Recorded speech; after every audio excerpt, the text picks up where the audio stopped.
Bon dia Alegria, j'espère que tout va bien. Bienvenue dans cette vidéo. Je pense que ça va être la première d'un très long challenge que j'ai envie de partager avec vous. Parce qu'en fait, aujourd'hui, je vis dans une relation en polyamour. Donc, j'ai 2 petites copines.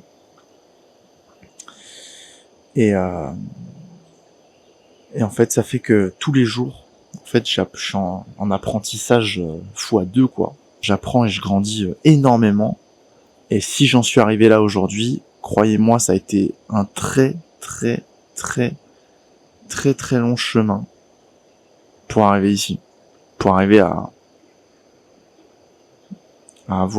imaginer avoir 2 femmes. Ça a été un très long chemin.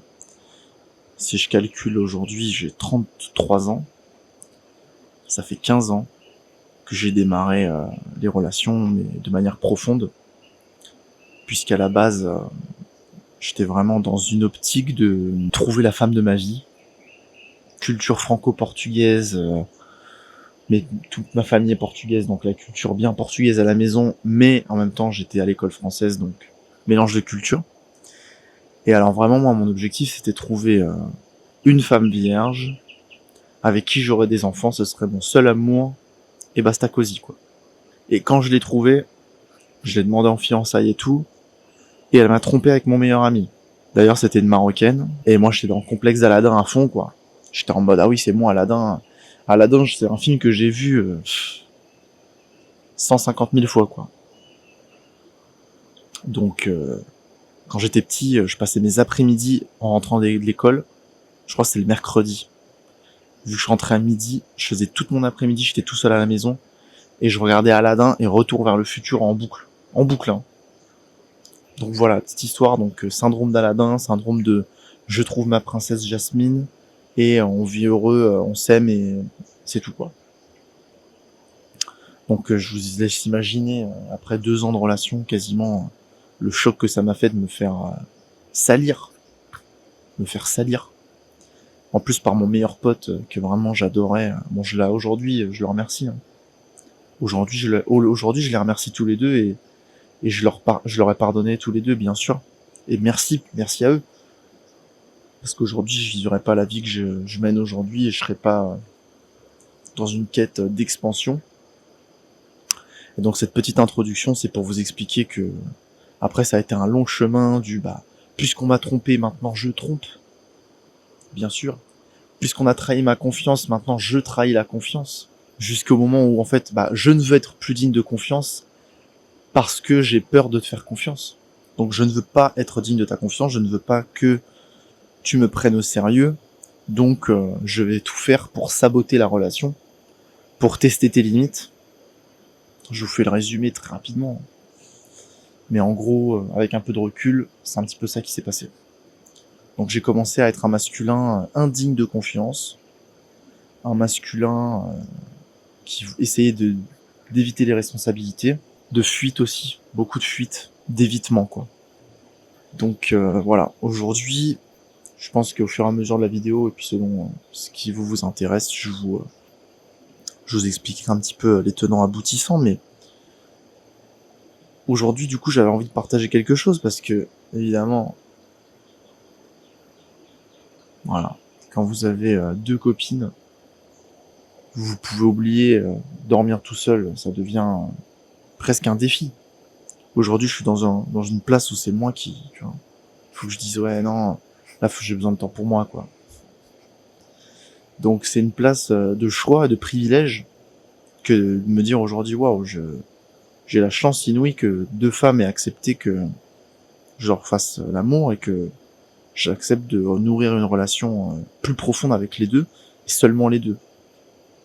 Elles ont droit à l'ouverture, elles peuvent aller faire des trucs si elles veulent. Voilà. Et on en parle, et on a plein de règles. Si ça vous intéresse, je pourrais faire une vidéo entièrement là-dessus, sur les règles qu'on a dans notre, ce qu'on appelle un container, dans notre bulle, quoi. Quelles sont les règles de notre bulle qu'on a créée. Parce que la liberté, c'est bien, et vouloir faire des relations ouvertes, c'est bien, Par contre, ce qui est mieux, c'est d'avoir un axe de liberté. C'est-à-dire que, en fait, quand on pense à relations ouvertes, beaucoup sont totalement contre ça, ou même contre le polyamour, parce qu'ils pensent que dès que il y a trop de liberté, ça devient n'importe quoi, puis en fait, ça n'a pas de profondeur. Souvent, c'est ça. Il n'y a pas assez de profondeur. Moi, je pourrais pas. Voilà. Généralement, les femmes, c'est un petit peu ça. C'est non, moi, je pourrais pas. Impossible. Je veux être la seule, l'unique et la choisie. Ah oui, très bien.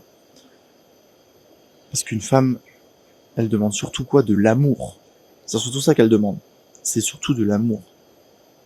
Alors qu'un homme, qu'est-ce qu'il demande dans son corps? Dans son corps, c'est vraiment la liberté au final. Nous, en tant qu'homme, on veut se sentir libre. Et on veut se sentir dans cette liberté de choix. On veut se rendre utile. On veut subvenir aux besoins. On veut aider, soutenir. Mais on veut faire ça, on veut que ça vienne de nous, en fait. Donc, avant tout, ces codes de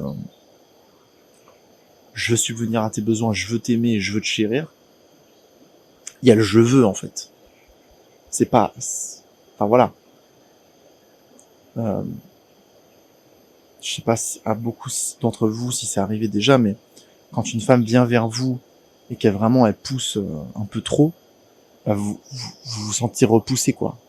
Donc il y a tout ce délire de polarité que j'ai beaucoup étudié dans les 12 années où j'étais dans des relations 100% monogames, qui est la polarité. Et aujourd'hui, la polarité, moi je l'ai trouvée dans une relation polyamour. Et je pourrais vous expliquer pourquoi en long, en large, en travers, mais la polarité, elle est exacerbée dans ce type de relation. Et je sais que c'est une polarité que on pourra tous cultiver presque à l'infini, quoi. Tellement il y a de polarité entre nous. Parce que justement, cette notion, d'un côté, moi, j'aime, je chéris, je souviens tous les besoins, voilà, même financièrement, je paye énormément de choses, je donne énormément de ma personne, si vous voyez ce que je veux dire, et j'essaie de faire ça bien. Je pense que je fais ça bien, sinon je serais plus là, évidemment. Donc ça, c'est encore des codes que je pourrais partager, parce que ça, c'est pareil. Moi, j'ai un passé d'éjaculateur précoce.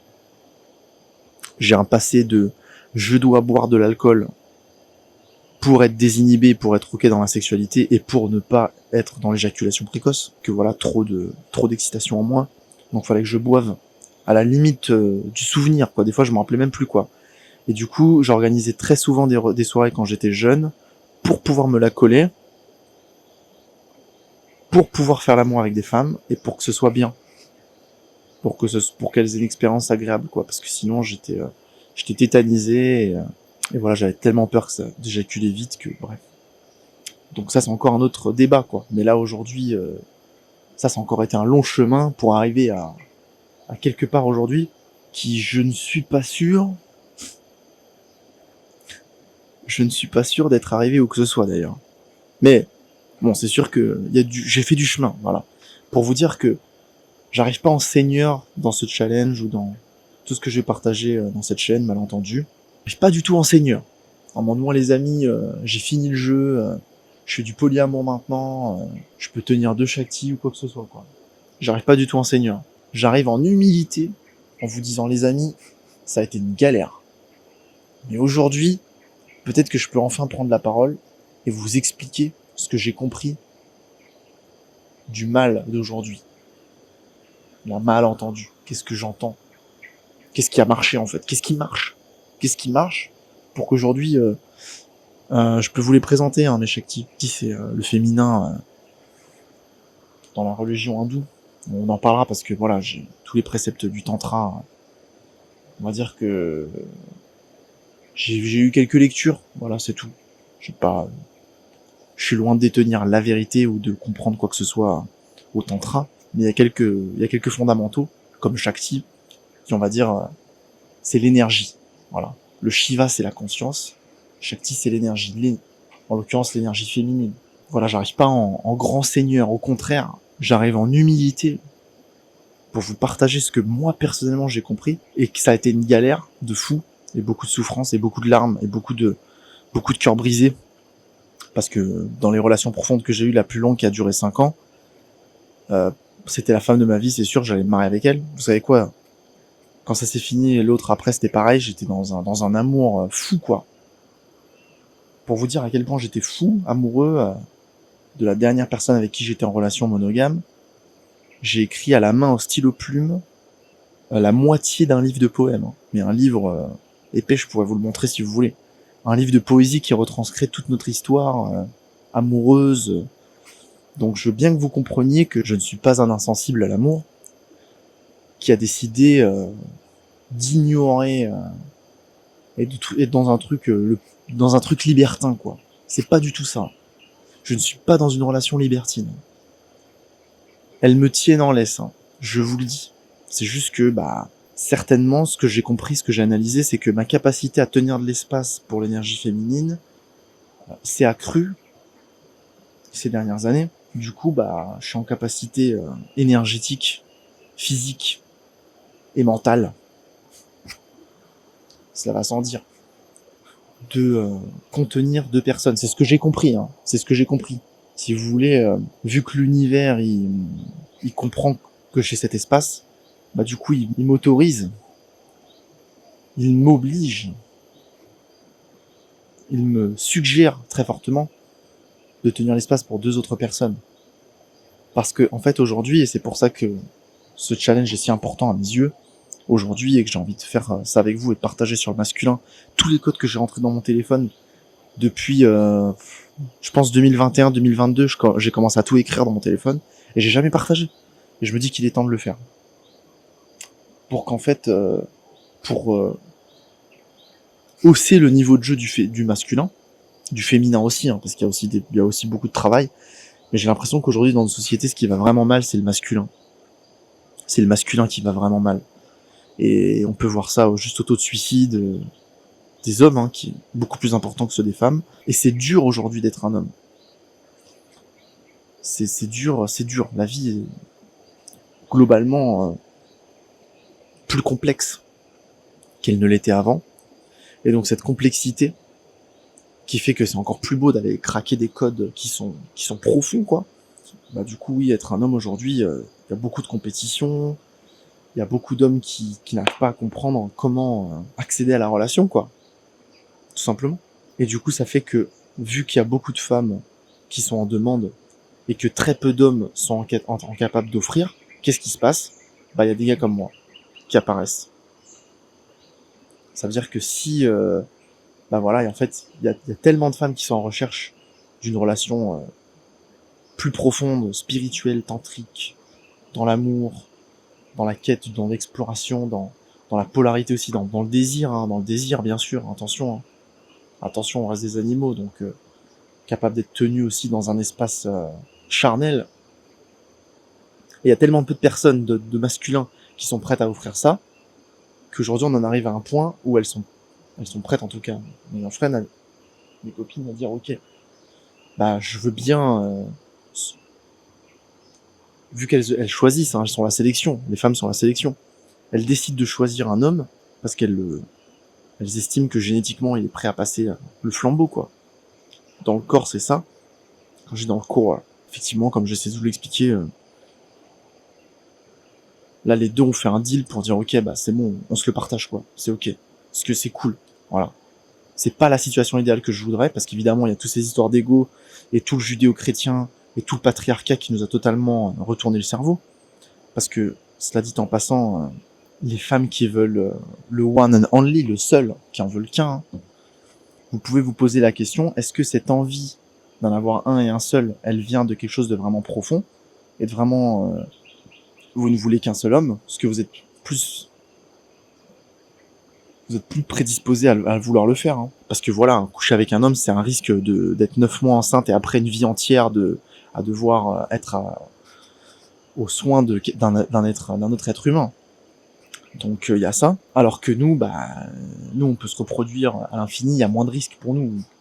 Bon tant pis, quoi. Donc il y a cette physiologie, mais parce que je parlais du patriarcat, est-ce que finalement cette stratégie à vouloir faire en sorte que les femmes soient castrées énergétiquement et se disent non mais moi c'est juste un homme, est-ce que c'est pas aussi l'œuvre du patriarcat lui-même, qui en fait vous suggère très fortement de n'avoir qu'un seul partenaire pour vous contrôler, pour contrôler vos pulsions et vos désirs, et pour que vous n'ayez envie que d'un seul homme, parce qu'effectivement, les hommes n'étaient juste pas en mesure de gérer des relations ouvertes ou en polyamour, n'étaient pas en mesure de gérer la jalousie, et finissaient par s'entretuer à l'époque.